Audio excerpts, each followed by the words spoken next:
Hi. So weird. You should all come stand up here. But not, no. Thanks for inviting me to read at the open house. So I'm going to read part of the last poem in this book, Flowering Mall, and it's a translation of this late piece by Baudelaire. It's really bad. It's a really bad piece of writing that he did.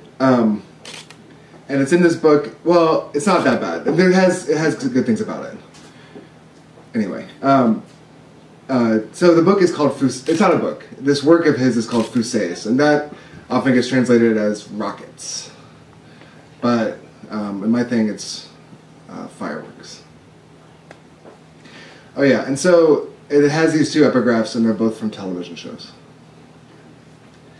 Fireworks. That's what we're selling, Lemon. Spectacle.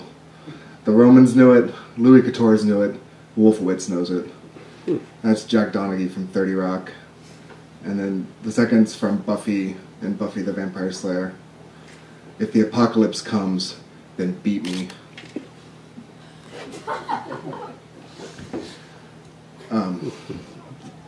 The world is coming to an end, and all I hear are fireworks bursting in air like, what's that song? Fuck, I hate fireworks. Like, the only thing worse than fireworks are real bombs, which is aggravatingly platonic, I know. And it's a terrible paradigm for translation. It'd be like saying the only thing worse than Baudelaire's poem, Fusées 22, is my translation of Fusées 22. An awful and sort of true paradigm. Sort of true, like everything awful. Like, my friend died and I watched Brokeback Mountain and stared at tuna. Outside, fireworks streak the sky. A violent display of celebration. Excessive antithesis to my stupefied, untranslatable grief. It's like getting fucked on September 11th. Awesome. Morose. Unforgettable. The world is coming to an end, but that's just grammatical certainty coming again to bear on temporal contingency. The world is closing, the sentence is closing. The poem is closing, the mall, the video store, the bookstore is closing. And yet, everything seems open for business, entrenched as stasis amidst collapse. Like, did you ever see Dirty Harry 2 Magnum Force?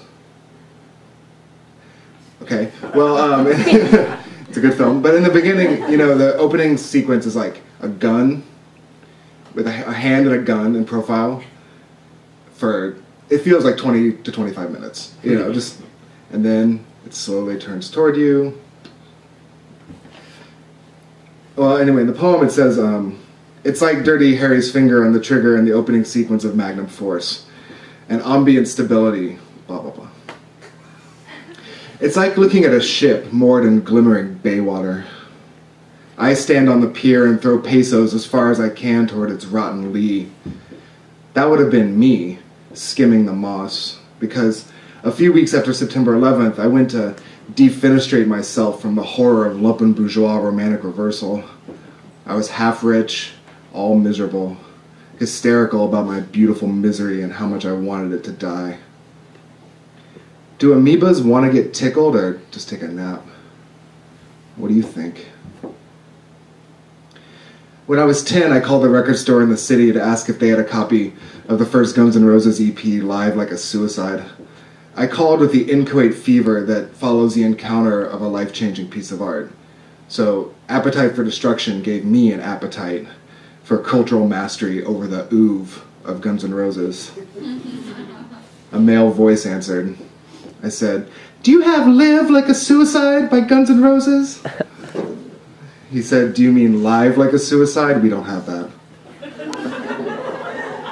I went into white mourning. Now, okay, that sounds like a snobby move on his part, and it kind of was, but he was doing me a favor. It's like the first time I ordered a café avec crème in Paris, and I pronounced it cream, to which the waiter oozed back, crème. Anyway, both pronunciations of Live Like a Suicide affect a melodramatic paradox. like a scalding avalanche. So a few days after I didn't jump my ribs into glass, Steve Silverman saw me on Cole Street and told me I was too young to commit suicide. I could do it when I was 40. I vaguely understood that my amoebal psyche hadn't earned its death drive. God, what if I had done it? I never would have met Allie or any of you. Never seen Bridesmaids. Okay, and then this part, it has sounds of explosions, which I am not very good at, but maybe someone else can help. Like, yeah, there you go. Thank you.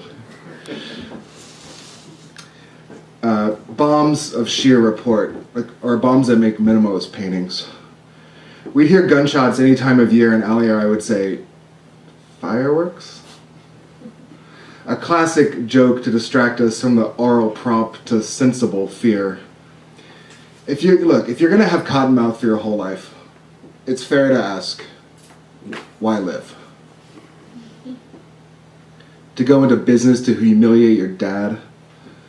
To revenge your abrasive and pathetic childhood by fucking someone for a pendant? Anyway, I can't qualify for a small business loan, and I haven't seen a pendant flash in several weeks. It's like my wealth, massive as it is, still knows pixel precarity. The rulers are fashioning a rhetoric of hope, and my Marxist friends are doing the same. They're hoping that the historically murderous firecracker known as capitalism has an abbreviating fuse, is about to burst and sift into ash, and I hope it bursts too. But then afterwards, I want to meet you all for brunch, and I want you to put a ton of syrup over eggy wheat. Which I know makes me quite simply a vestigial, conflicted, complacent neoliberal pig. I'm working on it. Thanks you guys for listening.